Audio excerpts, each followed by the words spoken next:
¡Hey! ¡Hola!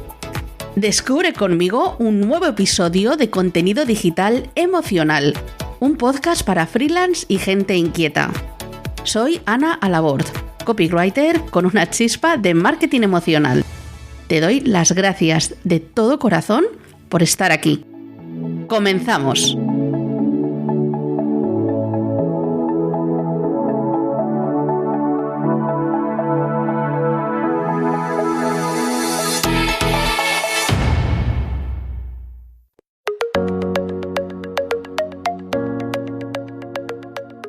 He invitado al podcast a Joan González Soto, economista, empresario, deportista, coach y escritor.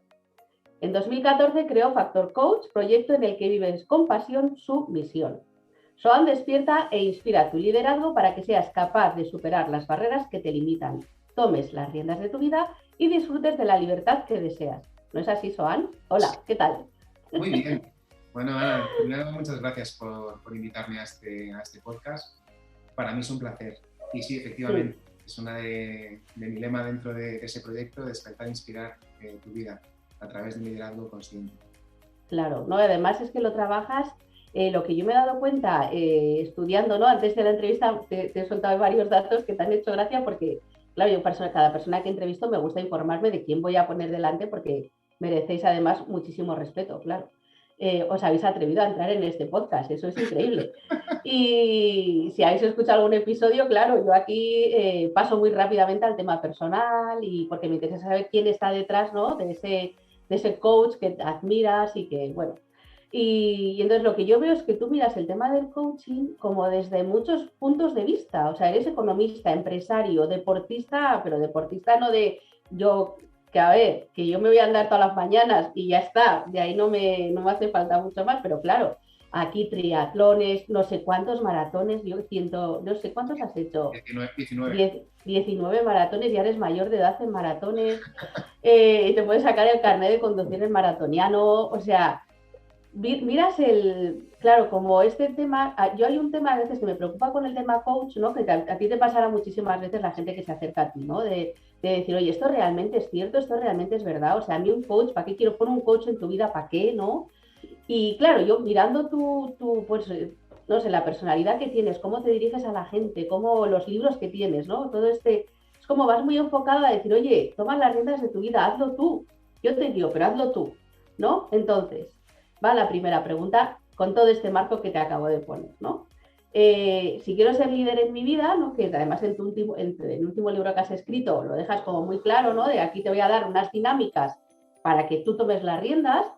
Además lo haces desde una visión muy holística, o sea, sí. No solamente, ¿no? Desde, con toda la experiencia que tienes, como muy, en nuestra época se diría como muy de ciencias y del letras, ¿no? Todo junto, ¿no? De hecho estudié letras mixtas, arte en tercero de UP en Co y luego matemáticas 2 y demás.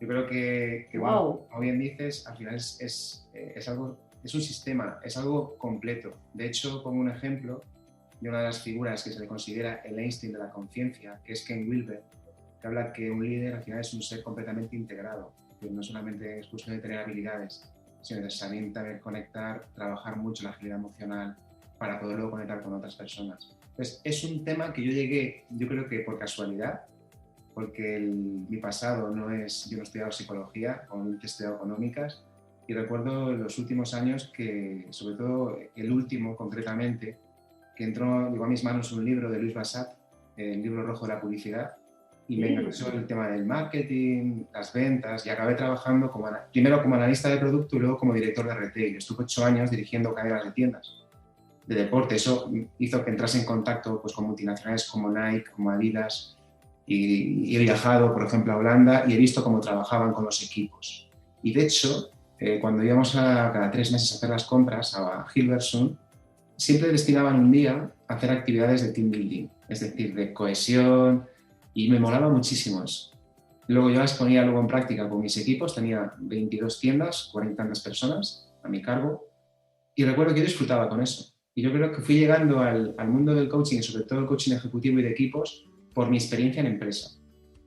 Evidentemente, creo que hoy, y esto no es tirar piedras contra mi tejado, creo que efectivamente hay muchísimos coaches en el mercado, hay muchos, pero creo que el trabajo previo es necesario.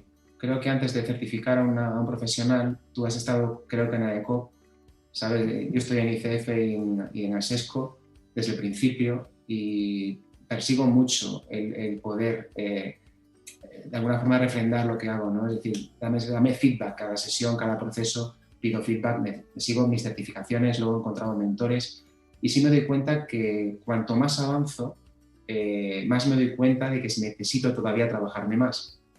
Es decir, me enseñan muchísimo las sesiones, entonces creo que el coaching es un proceso.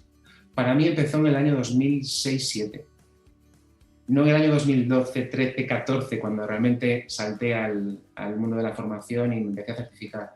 Yo en aquella época trabajaba como directivo en esta empresa y bueno, gracias a mi suegra entré en contacto con una asociación y me formé como agente de ayuda. Era una asociación donde trabajábamos, era un voluntariado y se trabajaba muchísimo la escucha. Y me formé durante 3 años en poder ser agente de ayuda. Entonces, durante 3 años pues asistimos a formaciones, hicimos muchísimas sesiones, muchísimas dinámicas de grupo y yo seguía con mi trabajo, no era un trabajo de coach, ni siquiera había escuchado la palabra coach como ahora. Pero cuando llegó el 2012-13 sí sentí una llamada y aquí hay pasión, disfruto mucho con las personas y con el desarrollo. Entonces es como transformar organizaciones a través de la transformación personal, poder incidir ahí y evidentemente hay una metodología. Claro. Qué interesante lo que dices, voy a saltar un poquito lo que te iba a preguntar porque me voy a otro sitio, ¿eh? Tú has dicho que un líder, ahora vamos a hablar de liderazgo, el lidera tu vida y todo esto, bien. Pero hay una cosa que es como lo que tiene la gente en la cabeza, ¿no? ¿Qué imagen mental tiene cuando tú hablas del líder?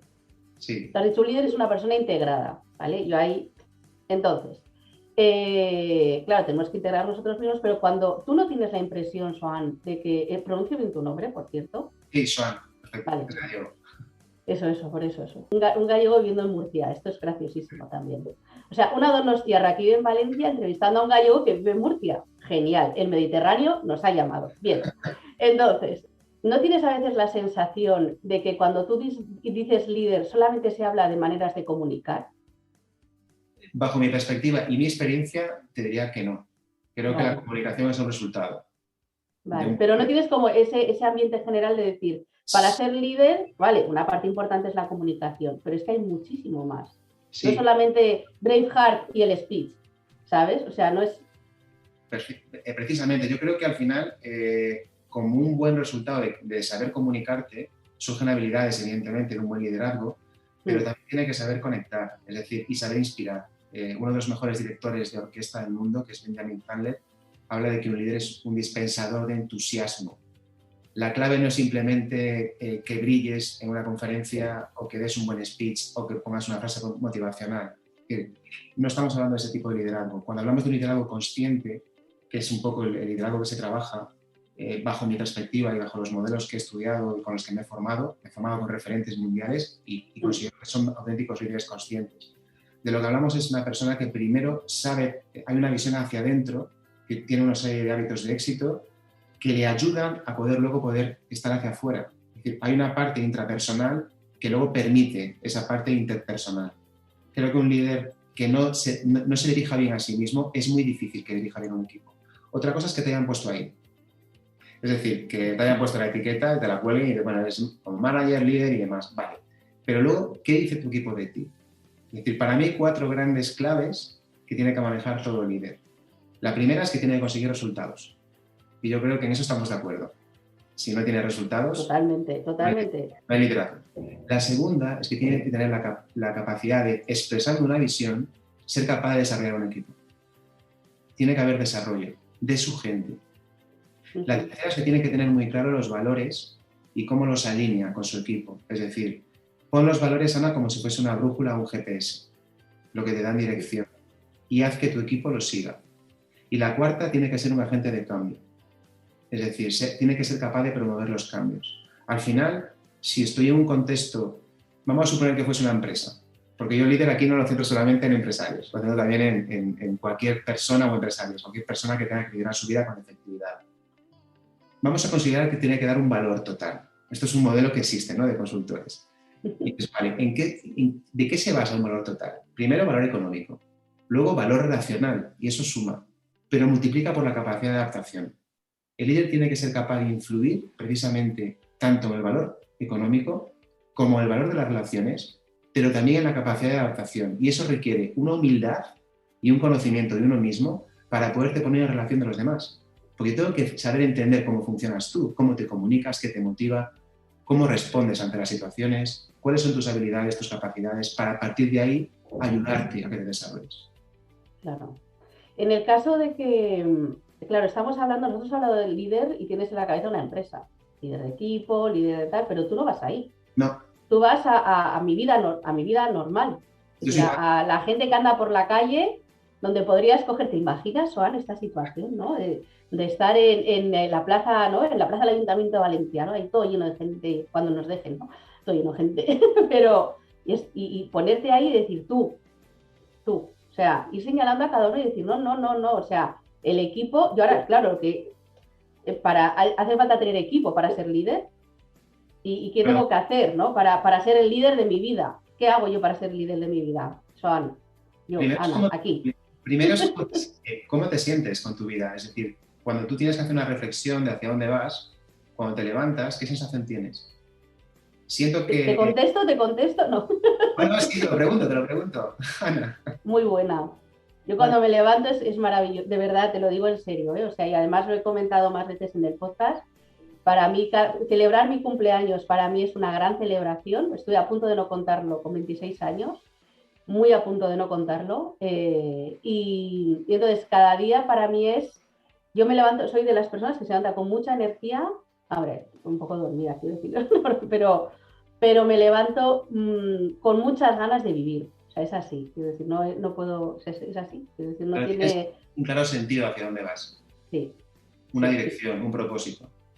Cuando entramos en estos temas, parece, como hay tanta información en internet, tantos memes, tantas frases, al final no se le da la profundidad. Fíjate, yo evito, a mí no me gusta, no lo critico, pero creo que a veces hay que darle más profundidad, porque tú puedes sentir que en un momento de tu vida, pues a lo mejor, pues sí, tienes estos momentos de duda.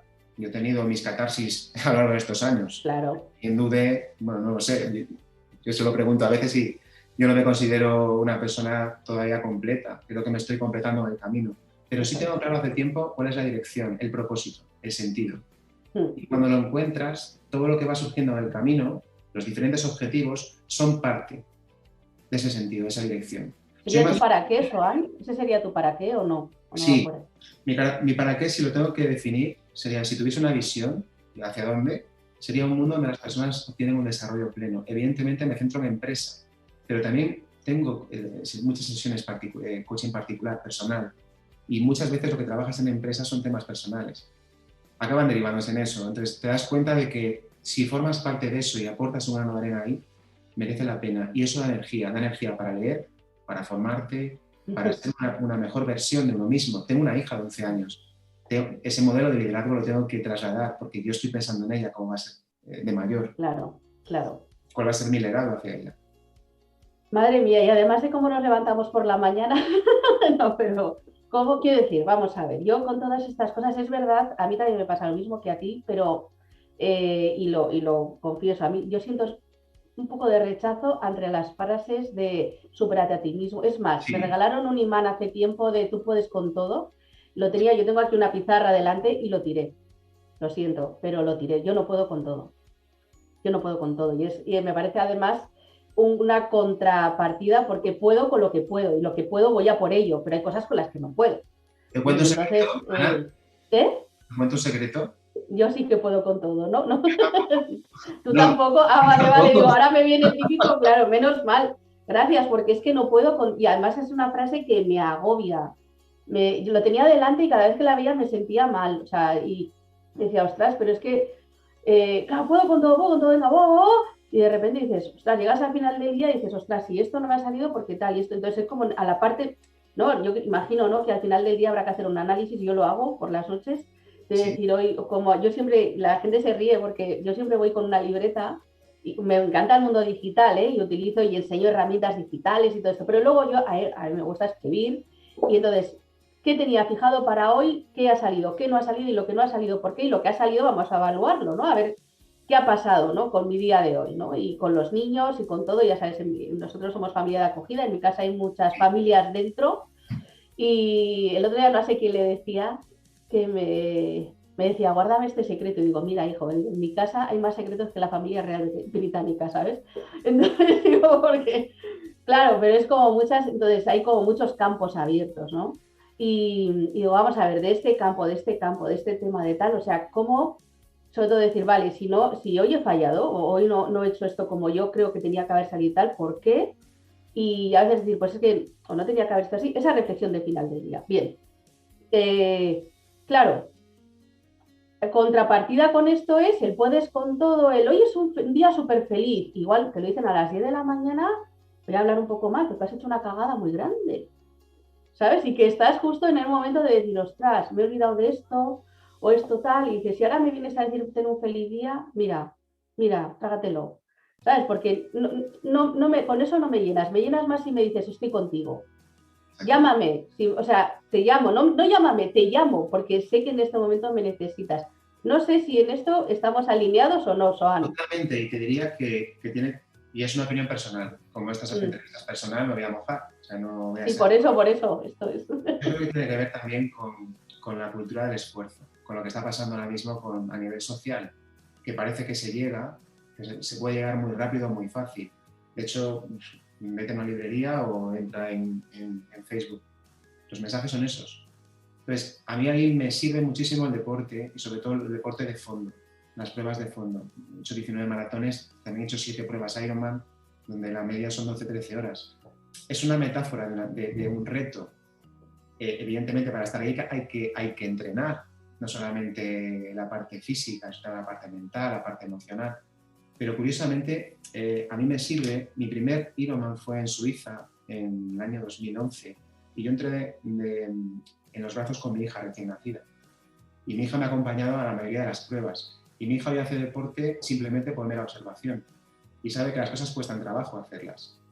Entonces, yo creo que cuando lees una frase motivacional, están bien también. Son afirmaciones que están bien, pero hay que alinearlas con algo más.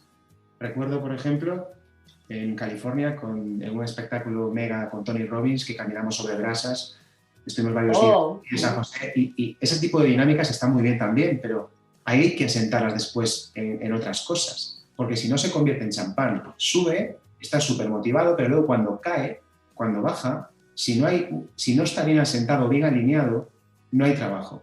Mi mentor, que yo le tengo un aprecio enorme y parte de todo lo que sé, se lo debo a él en cuanto a modelos de liderazgo, una gran parte, habla de que hay como diferentes niveles de aprendizaje y cambio en una persona. Hay un nivel que es entorno, hay un nivel que tiene que ver con dónde y con quién hacemos las cosas, hay un nivel que es conductas, comportamientos, es el que hago, hay un nivel que es habilidades, pero sigo bajando y hay un nivel que es creencias, valores, identidad, incluso espiritual o transpersonal, que habla de cómo hago las cosas, por qué las hago, para qué las hago, para quién las hago y para quién más. La clave está cuando lo conectas con el quién más. Es decir, cuando un objetivo o algo que hago en mi vida empieza a ser trascendente. Empiezo a conectar lo que hago con un sentido, con una dirección. Ahí la motivación se mantiene. Porque si solo desde fuera yo hago algo para el qué dirán, o por quedar bien, pues eso al final se convierte en eso. Cada vez es como una adicción. Soy adicto emocional a que me den, a que me alaben, y esto no funciona. ¿Y si no te alaban? Efectivamente. ¿Dejas de ser? ¿Qué haces ahí? Entonces, creo que la clave que el coaching yo lo considero una herramienta maravillosa, magnífica para poder trabajar, pero creo que requiere primero voluntad, que la persona tiene que querer trabajo, o sea, querer comprometerse a hacer ese trabajo, y luego trabajo. Es decir, una vez que yo tengo una enfocación resultado y alineo esa motivación hacia un sentido, un propósito, ahora viene el plan de acción, pero teniendo claro que el trabajo es mío. Por eso la metáfora que se utiliza, yo lo utilicé primero porque lo conozco, que tuve una formación con él, que es Leonardo Walk, un psicólogo y que tiene un libro que que al final habla de una metáfora. Él trabaja mucho el coaching ontológico a través de la palabra. Es el arte de soplar las brasas. Es decir, un coaching al final lo que hace es soplar, porque el potencial está en la persona. El tema es cómo soplas. O sea, soplas... ¿Qué pulmones hay que tener, no? ¿Qué pulmones habrá que tener para soplar así? Efectivamente. Y sobre todo, insisto, la persona tiene que comprometerse y con responsabilidad tomar acción. Tiene que haber, en este caso, conciencia, responsabilidad de acción. Tú la acompañas a eso. Haces un acompañamiento. Yo creo que esa es la diferencia clave que puede tener, por ejemplo, con la terapia, ¿no? Aquí no se dice lo que hay que hacer, sino acompañas a la persona para que entre ese donde estoy, donde me gustaría estar, entre esa brecha, la ayudes. Claro. Esa brecha de aprendizaje. Vale, aquí hay varias cosas, yo creo, de todo lo que has dicho que es súper interesante. Te digo otra vez la pregunta de, tú no tienes la sensación de, ¿no? Pero que se habla mucho de motivación y poco de fuerza de voluntad. No sé. Fíjate que... Es que a veces a mí me llaman para decir, da una charla motivacional. Y yo he ido de speaker motivacional, de esto, pues fines de curso, de pues temas sociales sobre todo, ¿vale? Y digo, vale, pero si me lo permitís, yo voy a hablar un rato de motivación y luego de cómo continúo todo esto. Sí. Porque claro, yo puedo estar súper chutada y decir, venga, va, todos arriba, arriba, arriba, y salimos de aquí y a los 5 minutos se me rompe un tacón y se me he desinflado. Sí. Entonces, claro, ¿cómo continúo yo con todo esto? Quiero decir, la gente se lee tu libro, por ejemplo, se lee tu imagino que irás leyendo, no, como me pasa a mí con algunos libros. Yo soy muy selecta para estos temas de autoayuda y o de estos temas como de que me van a decir lo que quiero escuchar, ¿no? Entonces, selecciono muy bien quién me lo va a decir, porque le voy a meter en mi intimidad y eso es sagrado, ¿vale? Para mí es sagrado. O sea, no dejo que cualquiera me guíe. Bien. Entonces, imagínate, ¿no? Te cojo el libro y digo, chutada total, sí, por aquí, por allá. ¿Y después qué? Mi libro no va de eso. Vale, eso es, bien. Mi libro habla de 3 bloques. Bueno, no me gustaría centrarme en hablar de mi libro. Porque pero quiero decir, pero tú tienes un libro, Spotlight Leadership. Sí, tienes dos, Sueño de Héroes y Spotlight Leadership. Entonces, ahí... Que hay una conexión entre los dos, porque lo que hablas es de modelado de la excelencia. Es decir, yo no creo modelo. Estoy cogiendo un modelo, estoy haciendo un modelo de varios modelos, como un metamodelo. Realmente no es un modelo propio. Tomo ejemplo tanto de Robert Ilse, pero también de Otto Scharmer del MIT y de grandes líderes como puede ser Mandela, Phil Jackson, por ejemplo, o el mismísimo Dalai Lama, modelándolo. Es decir, ¿qué puedo aprender desde ahí? Cuando hablamos de fuerza de voluntad, yo creo que me viene a la mente el nadador paralímpico Mohamed, porque él habla de que precisamente que donde demuestras que hay chicha es cuando entrenas, cuando no tienes ganas de entrenar. Eso. Y lo conecto. Bueno, enhorabuena por tu hija, que gracias. mañana del Campeonato de España en Toledo del Paralímpico, mola. Sí. Pero gracias. A mí me gusta mucho entender por qué hacemos lo que hacemos, es decir, qué nos motiva a hacer lo que hacemos, qué sentido le damos. Fue el origen del libro Los Sueños de Héroes en 2016, qué motivaba a una persona a apuntarse a un Ironman, qué está detrás de eso. ¿Es simplemente un tema de ego, de querer conseguir una medalla, o está alineado con otras cosas? ¿Le quieres dar un sentido? Quiero ser ejemplo para mis hijas, quiero ser un referente, quiero superarme a mí mismo. Hay algo que está, porque la diferencia radica en que si lo que alimentamos solamente es ego, cuando lo haces vas a abandonar. Y de hecho el estudio se basó en modelar a 5 triatletas amateurs que habían ido al Campeonato del Mundo de Hawái a un nivel altísimo. Eran una profesora, un policía, un arquitecto, pero estaban a nivel Campeonato del Mundo. Y analiza sus creencias, sus estrategias primarias, secundarias, su comportamiento, y es alucinante. Hay un modelado para eso, tanto el de Robert Ilse, pero también el de David Gordon. Esto se empezó en los 70 en California, y es alucinante, porque puedo coger cualquier área y estudiar cuáles son los patrones que tiene esa persona para tener un determinado éxito.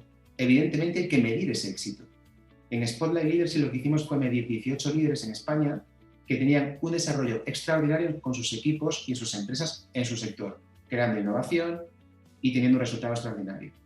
Pero tengo claro una cosa, Ana, que la persona tiene que estar alineada, no solamente con el resultado, sino tiene que tener un sentido también a nivel de identidad. ¿Quién voy a ser yo? ¿En quién me voy a convertir? cuando consiga esto. Claro. Muy bien. Oye, muy bien. Ya sé a quién le voy a regalar los 2 libros. Se me ha venido una persona que quiero mucho a la cabeza y sí, van a ser para él. Sí, un cuñado mío. Sí, Miguel, esperan los libros. Vale. Bien. Vale, tú dices que hay un proverbio en Nueva Guinea, ¿no? Sí. Dice, el conocimiento es tan solo un rumor hasta que lo fijamos en el músculo, ¿no? Sí. Esto tiene algo que ver. Yo cuando lo leí le he dado vueltas a esta frase. Y cuando lo fijas en el músculo, te voy a preguntar ahora sobre el éxito, ¿vale? Quiero hablar de éxito contigo. Entonces, porque creo que eres una persona exitosa, pero creo que mides muy bien tu éxito. Me parece que es la impresión que tengo desde fuera. Es la primera vez, o sea, hemos tenido alguna conversación, pero no nunca una conversación larga. Y voy a repetir la frase, ¿eh? El conocimiento es tan solo un rumor hasta que lo fijamos en el músculo. ¿Ese momento de fijar en el músculo puede ser un momento de éxito? Depende de cómo lo mira cada persona. Esto viene de lo que se conoce como integración somática. Sí. Cuando tú realmente sientes que ya no tengo que pensar en eso, que ya no tengo que buscarlo, sino que ya está en tu vida, pero en función de cómo lo hayas definido.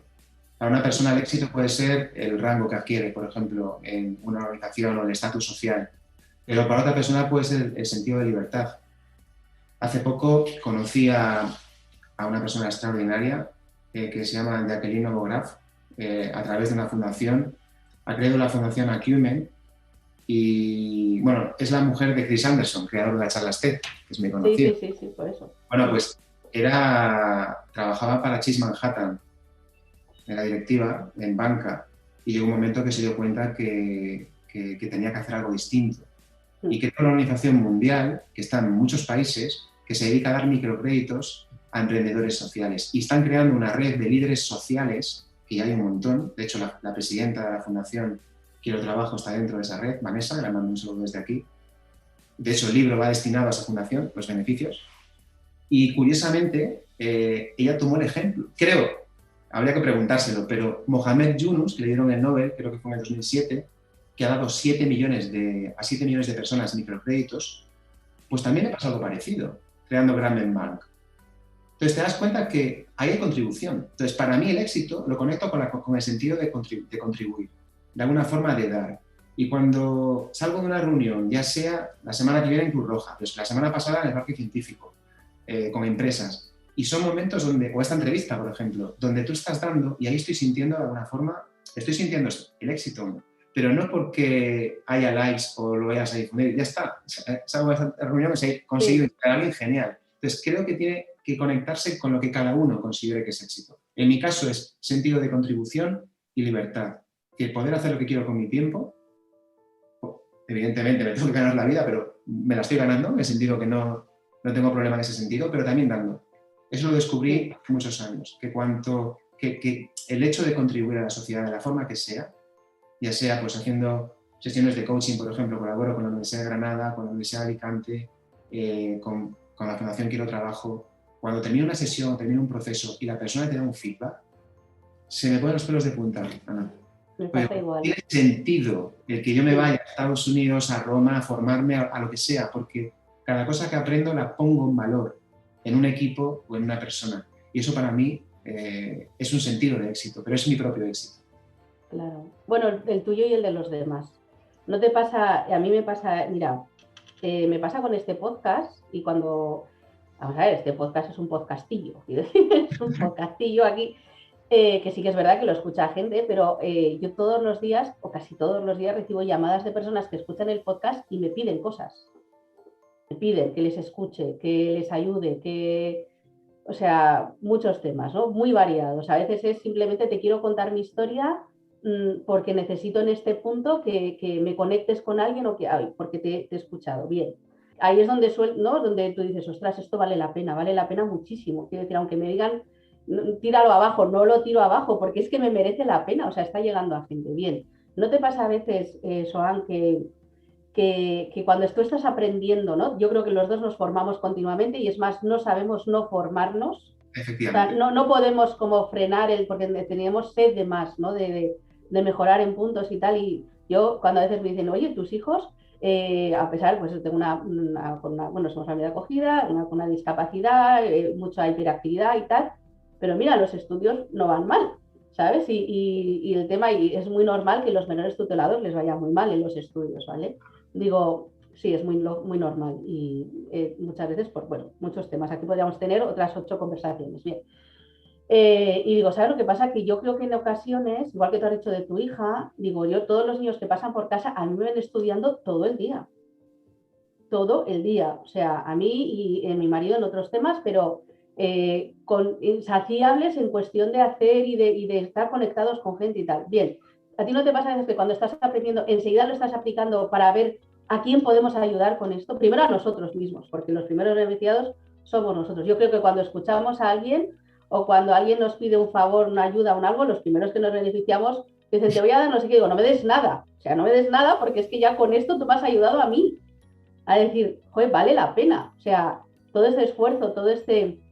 Y otra cosa más. Cuando has dicho lo de detrás de los entrenamientos, ¿no? De todo lo que hay, nosotros, antes me has felicitado, ¿no? Por la mayor, Sí. Que tiene 2 oros y promesa paralímpica y tal. Claro, a mí me hace gracia cuando sale la noticia, ¿no? Y todo el mundo, enhorabuena, enhorabuena. Y digo, a mí me gustaría a veces, no sé si te pasa a ti, que empujaran a mi hija cuando hay que llevarla a rastras a entrenar porque no quiere. Y entonces la llevas y la pones ahí y dices, no, hoy entrenas, ¿sabes? Y al final cede, ¿no? Y dice, bueno, es verdad. Pero el día que hay que arrastrarla porque no quiere, porque no le apetece, es una adolescente y quiere estar en otras cosas y tal, y dices, pero a pesar de todo ese día entrenó. Ese día estuvo, ese día fue, lo hizo. Y gracias a eso, ¿no? Y dices, después vienen cuando ganas y, ¿no? Pues ahora todo el mundo dirá, ¿no? Como te he dicho, digo, ¡oh, tantos maratones, tantos Ironman! Sí, ten en cuenta el día que llovía, y salí, aunque en ese momento estaba solo y me sentía muy solo además, ¿no? Porque ahí no había nadie aplaudiendo ni diciendo, bien, enhorabuena, ¿no? Porque ahí estaba yo igual con mi música, ¿no? Que sé que entrenas con música, sí. Que no solamente me acompaña el de la música, porque es que el resto, ¿sabes? Aquí no hay nadie. Pero fíjate que es una estrategia al final, y te lo cuento también como secreto, segundo secreto. Yo después te voy a pedir otro, después te voy a pedir otro, te digo. Necesito a veces los dorsales, precisamente también como motivación, porque lo uno a una de mis pasiones, que es viajar. Claro. Entonces, poder estar en una ciudad o un país que no conozco, que te han cortado las calles y corres por, no sé, Nueva York, Berlín, Roma, Florencia, solo que es correr por Florencia una maratón, oh. Te da el síndrome de Stendhal. Para que le guste el arte, a mí me gusta el arte. O sea, cuando estás entrando y ves la cúpula del domo y estás, aunque vayas cansado, entonces hay momentos de inspiración que dices tú, ¿cómo es posible que mi cuerpo responda así?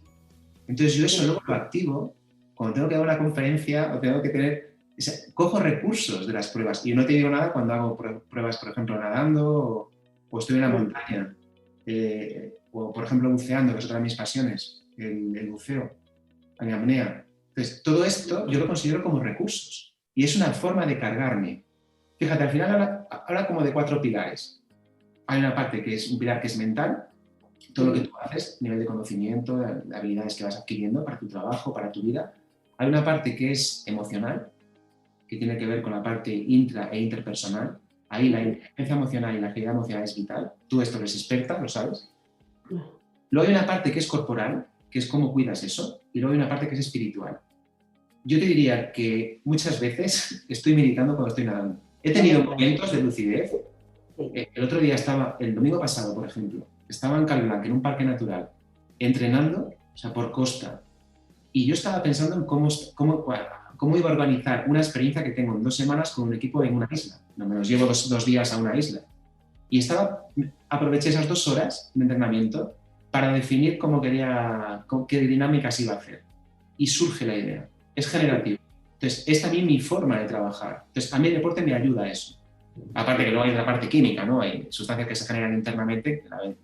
Pero podías desaprovecharlas y las pones a tu favor. Sí, eso es. ¿Sabes? Por eso. Yo antes me gusta mucho navegar y soy de puerto, Y en el mar es donde yo organizaba todo. Es decir, Sí, sí, pero te entiendo, quiero decir, pero de toda esa energía tú aprovechas todo eso que te viene, Como ¿no? recurso. Y la serotonina, todo eso que se está fomentando para decir, lo pongo a mi servicio. O sea, lo utilizo y lo rentabilizo, ¿no? Los resultados que voy a tener después. Luego te dan una Podrías... medalla, pues bueno, pues tengo un cajón lleno de medallas, Eso. evidentemente, pero que son medallas de participación. No me he planteado hasta ahora, sí he practicado en el pasado otros deportes, incluso de competición, cuando estaba en la universidad y cuando era más joven, pues hacía billar a 3 bandas, que es un deporte muy chulo. Aparte he jugado en campeonatos de España y demás. Perdón, ¿has dicho billar a 3 bandas? Sí, no es el de agujeros, es el de carambola. Ya, por eso, digo. Aparte, tú imagínate, con 15 años, estar en exámenes y salir en un examen e irte a jugar una partida que tienes que poner chaleco y pajarita. Ya. Todo el mundo callado. Pues eso es Qué yo con divertido. 16 años. O sea, te puedo enseñar una foto y dices, ¿usted quién es? Bueno, pues me ganaron un torneo así. Luego el taekwondo y luego la pesca submarina. Han sido deportes que siempre han estado en mi vida. Cuando ya llegué a esta zona hace 17 años, sí me metí en el tema de maratones y demás, me conectaba más. Pero he recuperado ahora otra vez la pesca submarina y bueno, y el surf. También como Wow. me está gustando mucho también. Bueno, aquí el hombre multideporte. Bueno, es que la verdad es que la gente cuando hace deporte no hace solo uno, que no, nadie hace solo, si es deportista, no hacen uno, hacen todo lo que se les ponga por delante, o sea... Pero fíjate que tiene que tener, por ejemplo, los deportes de naturaleza y de mar. El fútbol no me gusta, el básquet, bueno, me gusta un poco, sobre todo el tema de equipo, pero disfruto mucho cuando hay naturaleza. O sea, y sobre todo si son de mar, de agua. Por ejemplo, el año pasado en pandemia, como teníamos que llevar mascarilla, pues me compré un kayak y empecé a hacer sesiones de travesía en kayak. Y descubriendo zonas, porque bueno, aquí le decía a mi hija, no tenemos que llevar mascarilla. Vamos a ahondar un poco más en ti, más todavía. Pero hay una pregunta que yo, según iba viendo cosas tuyas, iba como ahondando, ¿no? en Soan González Soto, ¿no? Y diciendo, esta persona, ¿quién es? ¿Qué hace? ¿Qué? Y sobre todo me preguntaba, ¿por qué? O sea, yo a un coach siempre me gusta preguntarles, ¿no? Y cuando les he dado formación, les he dicho, a mí me gustaría ver en la trastienda de lo que hacéis, ¿no? El making of de todo lo que hacéis y preguntarte por qué eres coach, por qué haces lo que haces. O sea, ¿cuál es ese motivo o esa, no sé si en una frase podrías decirlo, porque yo creo que son muchas cosas, pero no me has dicho antes, ¿no? ¿Cómo te levantas tú por la mañana, Ana? Y yo digo, pues para mí cada día es pues, un gran regalo, pero un gran regalo con muchas mayúsculas y muchas admiraciones. Entonces, claro, pero después te pones a trabajar y ahí hay otro porqué, ¿no? Y entonces tú, ¿por qué eres coach? ¿Por qué das ese salto? ¿Por qué? Preguntas por qué, pero también para qué. O sea, la respuesta es tuya. Pues fíjate, el por qué llegué a tener una respuesta, porque sí me la hice. Y yo creo que porque un momento en mi vida me tuve una catarsis fuerte a nivel de empresa, cuando nació mi hija Irene, y alguien me ayudó. Y la ayuda que recibí fue muy potente, es decir, es como si sintiese que tenía que devolver. Cuando empecé a trabajar y a formarme, a certificarme y demás, fue cuando me di cuenta que aquí me quedaba. No empecé, o sea, yo no me certifiqué y empecé a trabajar como coach, tardaron 2-3 años. Cuando ya dije, disfruto, me pongo con una sesión, mi primera sesión cobrada, recuerdo que era una fisioterapeuta directiva, y recuerdo la primera vez que cobré una sesión, y salí de allí y me dio un feedback y dije, wow. Pues claro, una cosa es, entras en Asesco, ITF, haces prácticas, convences a un familiar, a un amigo, pero ya cuando empiezas profesionalmente y ya empiezas a cobrar por lo que haces y ves que la gente te da buen feedback y disfrutas, sobre todo disfrutas, no es una tensión. Y digo, esto realmente le da sentido, y sobre todo por lo que estaba haciendo, el cómo estaba ayudando, contribuyendo. Entonces, para mí hay un sentido de contribución. Si estoy en este mundo del coaching es precisamente porque es la forma de dejar la sociedad mejor de como me la estoy encontrando, porque hay mucho que trabajar, sobre todo a nivel de liderazgo hay muchísimo que trabajar. Mucho, sí, mucho además, totalmente de acuerdo. Hay muchas en la empresa. Yo en la empresa en la que estuve 8 años, aquí en Murcia, que con la crisis, con la pandemia, después de 35 años, cerró. Wow. Entró en suspensión de pagos. 250 trabajadores, 70 y tantas tiendas, y es un ejemplo de lo que no se debería hacer en una empresa. Claro. Es decir, el talento ahí no se valoraba. Claro. Se valoraba era... Bueno, eso es, desgraciadamente creo que tú lo ves, es algo habitual. Pues yo viví situaciones, tuve muchísima suerte porque durante esos 8 años conocí a más de 70 directivos que entraban, salían, se iban. Conocí gente pues, de multinacionales que duraban 3 meses, duraban muy poquito. Claro. Es una empresa familiar de la que te hablo, ¿eh? Madre mía. Imagínate, gerente, padre, o sea, pero gestionando una empresa que crece mucho, facturaba 25 millones de euros. No es poco. Y recuerdo que los que pasaban aprendí un montón, pero un montón. Aprendí de Decathlon, de MediaMarkt, de Nike, de Adidas, de Zara, de cómo se gestionaba internamente, y eso me dio muchísimo. Pero había una cosa que estaba clara siempre, Ana, que ponía en el centro a las personas. Es decir, una organización o un sistema crece si crece la persona. Es decir, si estableces bases de confianza, manejas conflictos, creas compromiso, adquieres responsabilidad, habrá resultados. Si no, no. Y que quizá todo eso que viví en todo ese tiempo me hizo ver que podía mucho que aportar también al mundo empresarial. Y de hecho, he tenido la suerte en estos años de trabajar con grandes empresas y pequeñas y medianas y te das cuenta que el patrón es el mismo. Al final es un problema que tiene que ver con la cohesión, con entender los talentos, con manejar la comunicación, con ayudarles a que trabajen mejor, sean más efectivos en su vida, y esto al final tiene resultados. Hay resultados que se pueden medir. Oye, cuando has dicho, voy a ahondar un poquito más. Cuando has dicho la catarsis porque nació tu hija, Sí. exactamente. Te lo cuento, sí. Cuéntalo, porque eso me parece muy interesante porque, ¿sabes lo que pasa? A veces te dicen, no, como no tienes hijos, yo no soy madre biológica. Ajá. No soy madre biológica. Y en un episodio anterior, que lo hice a 3 maestras, hicimos una tertulia a 4, quiero decir, muy interesante, y entonces decían, bueno, como yo decía un momento, esto no estamos diciendo a los que son padres, pero es que educar también es de los que no son padres. A mí, yo antes daba conferencias en educación, porque me he dedicado 20 años a ser profesora de primaria y educación especial, y me vetaron en conferencias porque yo no era madre. A los 3 meses de vetarme, fui madre de familia numerosa. A los 3 meses. Como has dicho tú 3 meses de tal, me he acordado de... Claro, se puede tener, no sé lo que vas a contar ahora, ¿no? Pero quiero decir que también puede pasar esto aunque no tengas hijos. Todas estas cosas, no. Ser padre es un plus muy fuerte. Yo lo he vivido de una manera original. Todo lo que va a contar él también puede pasarte sin... o puede haber una relación ahí, para no pensar... Digo, por el tema de... Para ser buena persona tiene que ser padre y cosas de estas. Digo, no. Por eso. Pero bueno, ahora ya introduzco esto solamente y ya... No, de hecho empezó antes. Yo fui escalando. Yo entré en esa organización en el año 2005 y fui escalando puestos hasta que ya trabajé con el dueño. O sea, yo le reportaba directamente al dueño. Wow. Al dueño de la compañía. Sí. Esto significa que cerraba el día y tenía que reportar las ventas directamente al dueño. Entonces, mi jornada de trabajo era de lunes a sábado. Cuando ya llegué al tope, prácticamente tenía un teléfono que era full, es decir, a total disposición de la empresa. Sí, tenía muchas cosas, muy buen salario, coche, todo lo que tú quieras.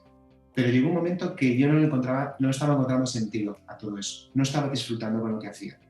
Y es algo que dice la palabra disfrutar, ya no daba fruto, dejaba de disfrutar. Sí. Bueno, pues esto yo lo voy sintiendo en 2009, 2010, pero cuando nace mi hija y de alguna forma se me prohíbe o se me limita el ir a una revisión médica, el estar cuando se pone mala, llega un momento que empecé a entrar en un vacío, en un decir, yo no puedo seguir. Proyecté mi vida y no puedo seguir así. No me fui inmediatamente, tardé un tiempo en marcharme, pero hice un plan, como un puente. Porque esto a veces les pasa, ¿no? Te encuentras a profesionales que están totalmente desalineados con sus trabajos y de repente dicen, no, pues lo dejo todo. A ver, no lo puedes dejar tampoco, haz un plan primero. Conecta primero con lo que quieres. Yo no tenía claro en aquel momento qué iba a hacer. No lo tenía claro. No, porque no tenía esta definición como ahora. Ahora hay mucha información, pero quizá en aquel momento, bueno, tampoco me conocía al 100%. Estaba en un proceso. Sí, había sanado muchas cosas del pasado cuando me había formado en esta ONG, pero no tenía un conocimiento como el que tengo ahora, de mis luces y mis sombras, y sobre todo no las tenía integradas. Y esto creo que es vital para ponerte delante de cualquier proceso. Es decir, poder saber que mis sombras salen y cuando salgan las puedo integrar fácilmente, no, pero sé que tengo estrategias para poder hacerlo. Soy consciente de que las tengo, ¿no? Yo trabajé muchísimo en esa época, muchísimo. Y cuando digo muchísimo, he tenido unos cuantos mentores que me ayudaron y me dieron estrategias y wow, y para mí se me abrió un campo que no conocía.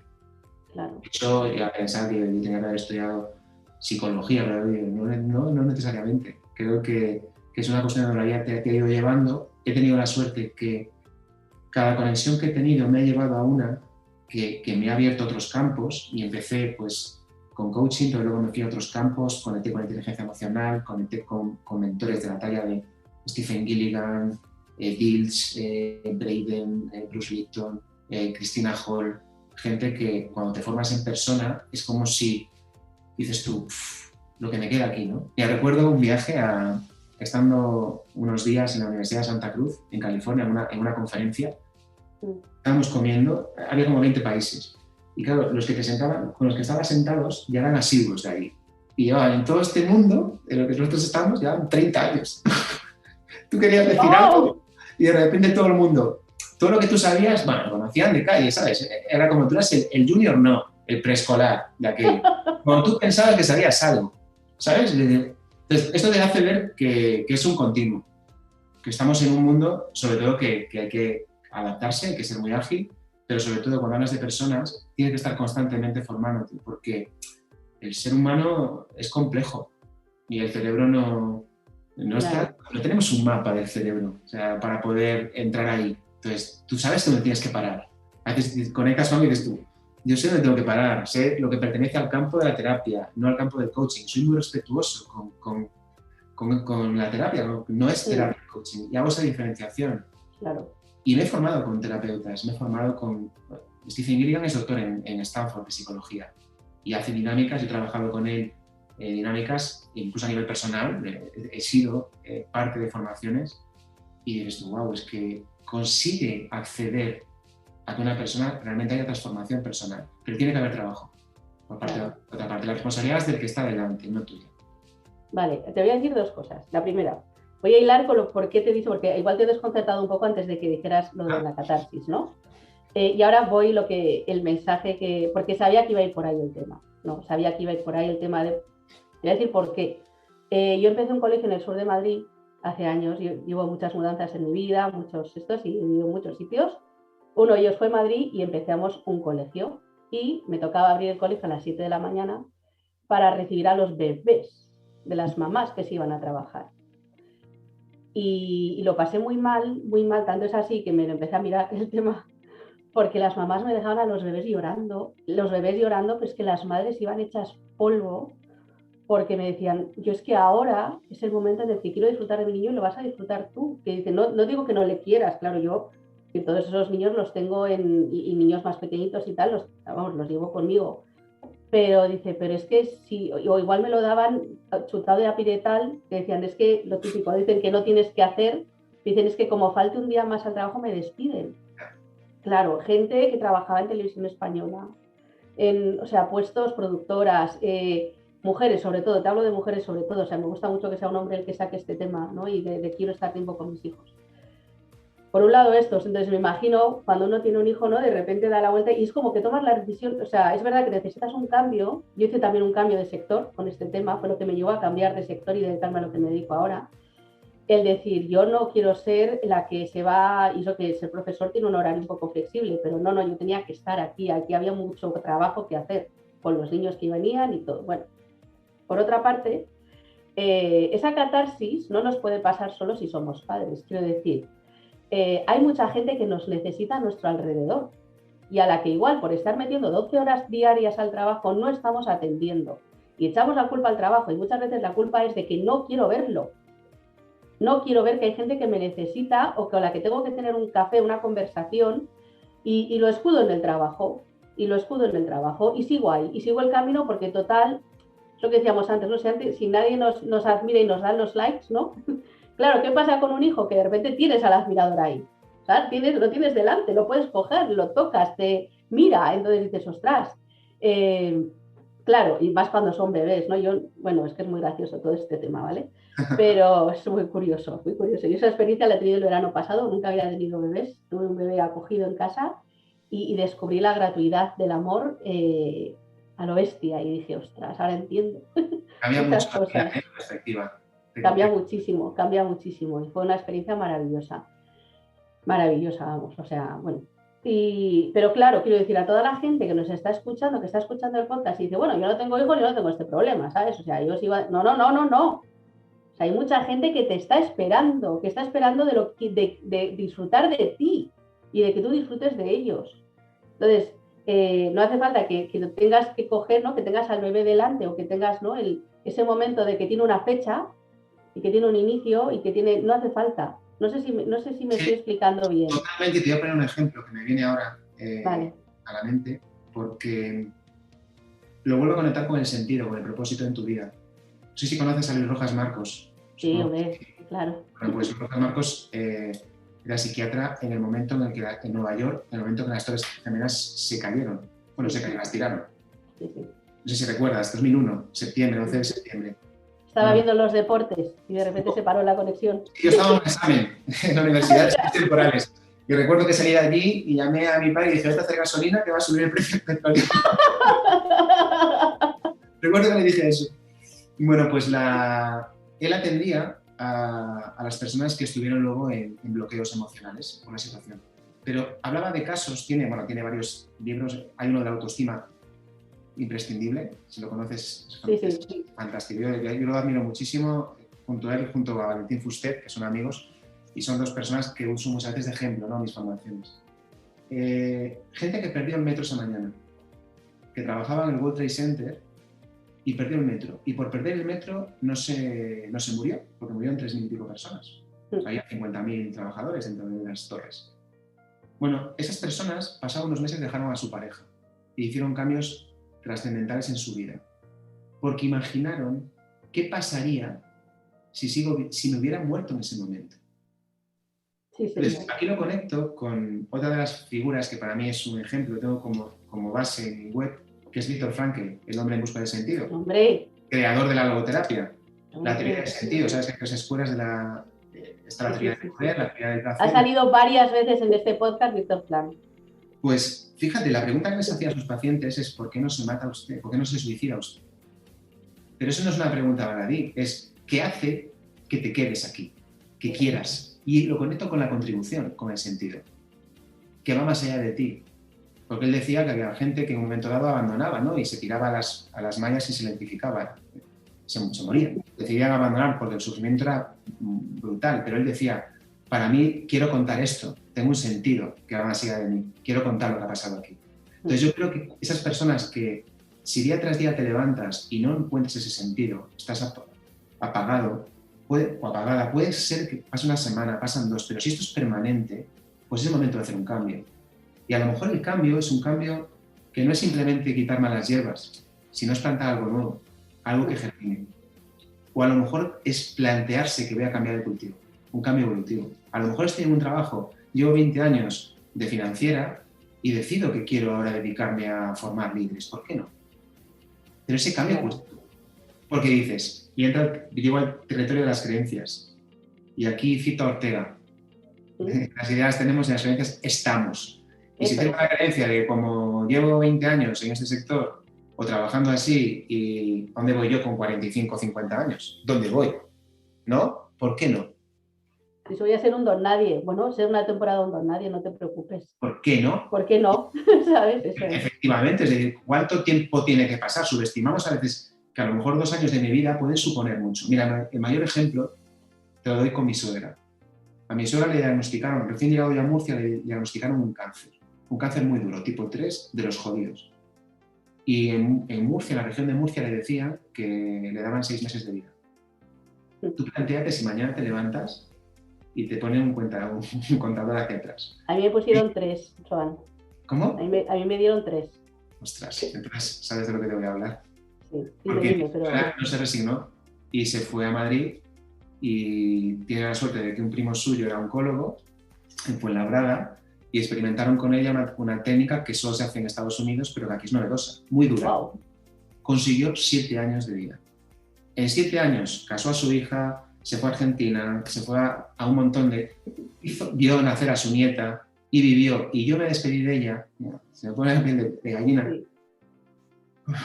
Y de alguna forma tiene el sentido de los sueños diarios fue dedicárselo a ella. Porque recuerdo que la forma en la que ella miraba a la enfermedad, cómo le hablaba, era un ejemplo de resiliencia de tal magnitud que a mí te lleva a tirar para adelante. Dices, es que... Digo yo, si esta persona ha vivido así, es el mayor ejemplo que puedo dar. Entonces creo que hay un punto, que también es una de las habilidades que se trabaja en liderazgo, que es la resiliencia, que en deporte también se utiliza, que cuando la sabemos manejar, lo único que generamos son opciones. Cuando tengo un problema, ante una situación, estoy en mejor disposición para generar opciones, pero tiene que haber un conocimiento muy profundo de la persona. Y perdona que me haya ido un poco del tema. No, te lo iba a agradecer, fíjate. O sea, no me pidas, te lo iba a agradecer que te despides del tema, porque realmente esto es este podcast. Quiero decir, has llegado a la clave, ¿sabes? Has llegado al momento en el de decir, es que hay algo en mi vida que a mí me movió. O sea, hay algo, porque a veces, ¿sabes? Por eso a mí no me gustan las frasecitas.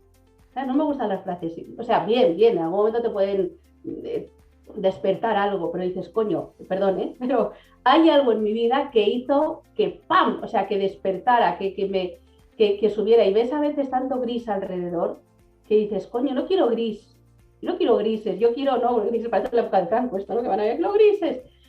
Por eso digo, para mí cada día es tal regalo, que cuando veo gente que va un poco gris, te dan ganas de cogerles de la solapa y decir, si mañana te dicen que te quedan 3 meses, si mañana te dicen, ¿no? Y si mañana... Y la gente, yo he trabajado con adolescentes bastante y les hacía un ejercicio que era el de la muerte. Ajá. Y estás en tu funeral, ¿no? Estás en tu funeral, ¿qué te gustaría que la gente dijera de ti? O sea, a ti no te pido nada, sino imagínate en funeral y que dicen, alguien quiere decir unas palabras. Es que la gente se levante y dice, que digan lo que quieran, ¿no? O sea, déjales que se expresen como... Entonces, conforme han vivido contigo, ¿qué pueden contar? Entonces, claro, me acuerdo que a los adolescentes les encantaba ese, claro, era como muy tétrico, y porque moría ahí una musiquita y no sé cuánto, ese velatorio, pero decían, joder, Ana, te has pasado mogollón. Digo, no me he pasado porque esto te puede pasar mañana. ¿Sabes? O sea, ¿tú qué sabes? ¿Qué control tienes sobre todo esto? ¿Quién te dice a ti que, sabes? O sea, que después se ha muerto joven. Bueno, se murió cuando se tenía que morir. O sea, no sé cómo explicarte. Cuando estaba preparado, cuando le tocó. Y ya está, o sea, no sé. Y es que a mí me hace mucha gracia. A mí el tema de la muerte lo trato bastante y yo tengo mi epitafio, me compré la tumba hace poco y me mandaron mi epitafio y digo, entonces se lo mandé a mi madre y mi madre casi me mata, ¿sabes? Pero ahora, y digo, estoy súper contenta, estoy súper feliz, o sea, ya tengo puesto la losa, tío, ya está. O sea, ya está preparado el tema. Yo no voy a hacer sufrir a nadie por el tema de los gastos, de todo esto que es un follón y tal. Digo, ya está, o sea, muero en paz. Tío, no voy a dejar deudas, no voy a dejar tal. Entonces se partía de la risa, incluso la de la funeraria se partía conmigo porque he elegido el diseño, es una cruz, no tiene más. Entonces ya está, ¿no? Pero mi marido asustadísimo y decía, pero es que esto es maravilloso y lo celebramos en casa con los niños. Digo, ya está, nos hemos comprado el terrenito, ¿sabes? Es una buena sociedad. A mí me gusta mucho una frase que mi padre dijo que la vida, o sea, la muerte está tan segura de su victoria que te da toda la vida de ventaja. ¡Qué buena! ¡Qué buena! ¡Qué buena! ¡Qué buena! ¿Es de tu padre, dices?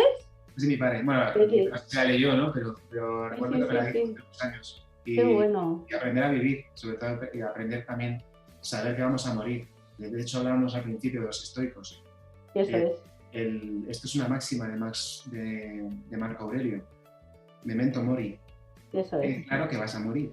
Si viviésemos así, probablemente viviríamos de otra forma, con propósito. Claro. Carpe diem, memento mori, es la contrapartida. Muy bien, oye, vamos a ir acabando la entrevista si te parece, ¿vale? Me está encantando, ¿vale? Ya lo sé, ya quedaremos más veces, no te preocupes. Sin digital. Tenemos unos pendientes mal, es verdad. Es verdad, por eso.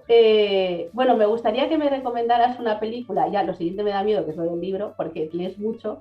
Quiero que me recomiendes una película o un libro que hayas visto o leído en el último mes.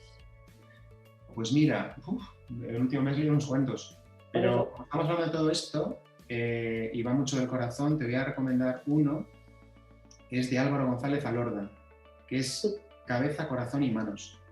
Anda. Está muy chulo porque es la vida de una futura vicepresidenta de una compañía que de junior va a ascender y le ponen un mentor. Y el mentor le hace un trabajo de transformación personal. Anda. Es un modelo muy chulo, yo creo que haya parte también de autobiografía, porque da la sensación que un poco el autor cuenta un poco, pues es un profesor de IE y bueno, es consultor también, pero es un poco el trabajo de la importancia de los mentores. Y lo conecto porque esto me llegó a través de un mentor, que tuve hace una semana una sesión con él y me dio esta recomendación. Y me lo leí en un fin de semana. Y me gustó mucho, porque está en base a diálogo de cómo se van comunicando. Es la típica directiva que va como pollo sin cabeza, atiende a todo y sin muy poca inteligencia emocional, muy poco conocimiento de sí misma. Entonces, a través de la conversación entra en reflexión y con trabajo pega un cambio. Y me parece una lectura muy recomendable. Me lo voy a leer. Ya me enseñarás cómo. Álvaro González Alorda se llama. Eso, ya me enseñarás cómo, pero yo... Y película, pues fíjate, el último mes creo que no he visto ninguna. Veo muy poco la tele, Ana. Veo algún documental. Vi hace poco uno del agua, pero película no recuerdo. ¿La película que más te guste? Pues mira, tampoco hay. Sí que la hay, claro que la hay. Una de las películas que me encantaron fue Abyss. ¿Abyss? Abismo, de Cameron. Sí, por eso, ¿no? Y Blade Runner. Quizás Blade Runner me gusta también mucho. ¿Blade Runner? De Ridley Scott, sí. Qué gracia, sí. No, Abyss me gusta por el tema de... Creo que transmite... Bueno, primero que me conecta muchísimo al fondo del mar y claro, por eso. Creo que está súper bien hecha y el mensaje creo que es brutal. Creo que es magnífica. Son dos pelis que me gustan mucho. Vale. Muy bien. Y llegamos a la última pregunta. Tachán. Quiero, después de esta conversación, en la que no hemos dicho nada fuera de lugar, vale, quiero que me cuentes un secreto en 15 segundos. Pues te doy alguno más si quieres. Vale. Un secreto. Pues fíjate, algo que me rondó por la cabeza hace tiempo, pero hablamos de ecología, y la ecología, ¿no? De cuando quiero conseguir algo, tengo que ser ecológico con mi trabajo, con mi familia, con mi vida, ¿no? Quiero ir a Hawái, a la isla de Hawái, y voy a ir a la isla de Hawái a hacer el Ironman de Hawái, que solo se puede acceder por clasificándote, evidentemente, con diferentes pruebas, y requiere pues otro tipo de entrenamiento y otro tipo de mentalidad y sobre todo otro tipo de ecología. Y es un secreto que no he compartido todavía a nadie, pero sí voy a ir a Hawái. ¿Cuándo vas a ir a Hawái? Me lo he propuesto antes del 2025. Antes del 2025. ¿Y qué tienes que hacer? Pues cambiar ciertos hábitos que tengo. Tengo hábitos que lo considero que son muy potentes, pero no soy un pro. Yo no me dedico a esto profesionalmente. Entonces, para Hawái va a requerir entrenamiento como entrenador, una serie de cosas que no había planteado, pero que es un deseo. Y es un secreto. No lo voy a decir públicamente, lo sale simplemente aquí, porque no me gusta decir aquello que no voy a cumplir. Vale. Recuerdo una revelación que tuve, Ana, en el Ironman de Lanzarote, que es muy duro, y me coincidió justo en un momento donde iba a salir de la empresa, con un juicio.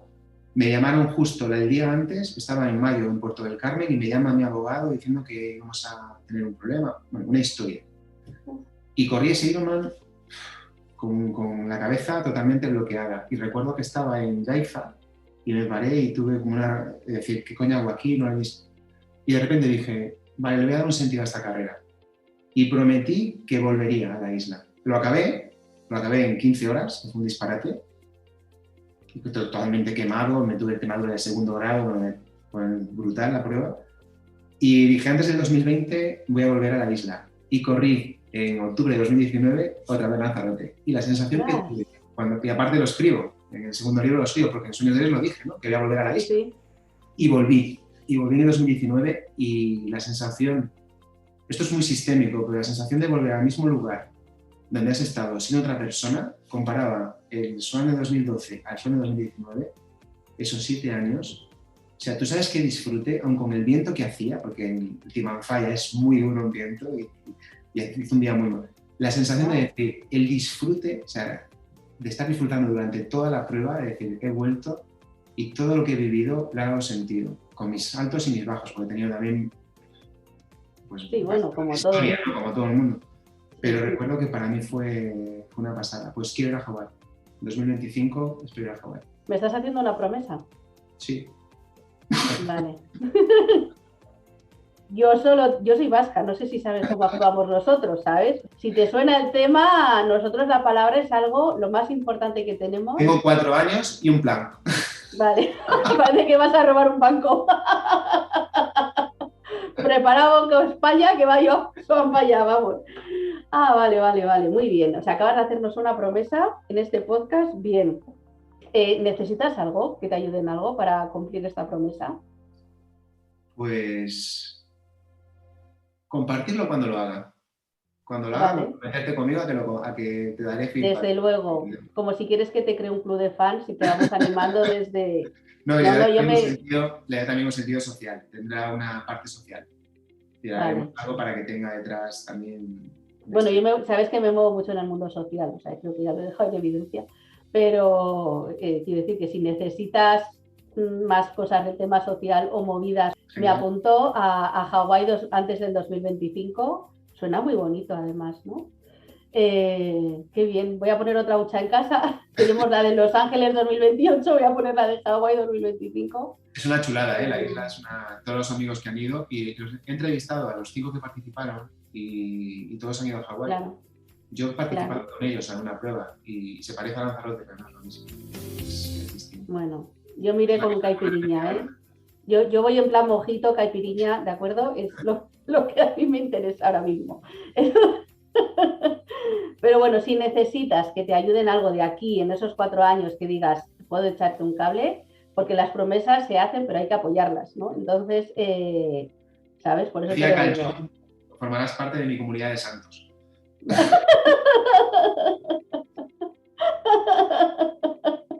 Vale, muy bien. Yo es que me hace gracia porque luego voy a claro, mi segunda hija también compite, no en atletismo, en tenis de mesa, también es campeona de tal y de cual, sí. Bueno. Sí. Digo, yo fomento el deporte, sentada, animando mucho y andando mi hora diaria y ya está, no me pidas más, o sea... Bueno, pero también es importante, ¿eh? Sí, yo soy la que... Sí, además creo que voy a sacar un episodio de yo soy la que, o sea, yo soy la que recoge el sudor cuando acaban, yo soy la que, o sea, soy la que, ¿sabes? La que tal, la que está ahí cuando no quiere ir a entrenar, la que tal, la que le lleva, porque mis hijas, bueno, sobre todo la mayor, cuando le dan las medallas se olvida de que es la primera, entonces es muy gracioso. O sea, a ella le dan igual las medallas, no le da valor, le da igual. Ella lo que va es sobre todo, y además me gusta mucho, si no habéis ido nunca a una competición de deporte adaptado o paralímpico, os animo a ir. Porque, fíjate, yo tengo las dos, ¿no? Una que compite más, pues eso, nivel primera división de tenis de mesa, tú, ahí, todos los niños súper concentrados, y luego la otra que para mí es una fiesta.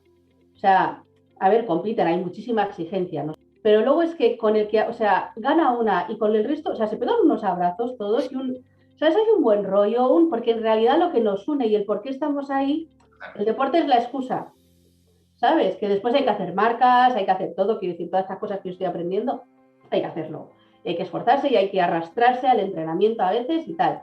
Pero os animo de verdad a ti, Soan, y a toda la gente que estéis escuchando el podcast, a que vayáis a competiciones de deporte adaptado. Que no os dé miedo, que la gente a veces le da como miedo, ¿sabes? O como respeto. Y a mí, yo estoy deseando que haya una para ir y nos veremos en Hawái. ¡Ay, qué bien! Voy a pensar en el pareo que me voy a poner. Bueno, pues eso. Oye, gracias, Soan, por esta entrevista. De verdad ha sido maravillosa. No sé si sabes, bueno, te lo voy a decir ya, pero este podcast es tuyo ya. Pues muchísimas gracias, Ana. Esto es tuyo. Entonces, cualquier episodio del podcast es tuyo. Compártelo como quieras. Cuando tengas este episodio, que además es el número 50. Este episodio, sí. Es el número 50, quería que tuviera un número redondo. Y entonces os dije, pues voy haciendo los cálculos del Excel, ¿no? De para arriba para abajo, el 50. Y entonces, bueno, este episodio ya y el podcast ya formas parte de él. Es decir, cuídalo como si fuera otra de tus hijas, ¿vale? A mí ha sido de verdad un placer, lo he disfrutado. Se ha pasado volando. El mayor piropo que me dicen del podcast, y siempre lo repito, es que la gente, y la cuestión es que me lo han dicho más de 20, 30 personas, 40, o sea que cada vez que escuchan el podcast se toman un café conmigo, ¿sabes? Un café conmigo y con la persona que está escuchando y que, o sea, con la conversación, o sea, como que forman parte de esta conversación. A mí eso... más chulo, he sentido sí, más chulo.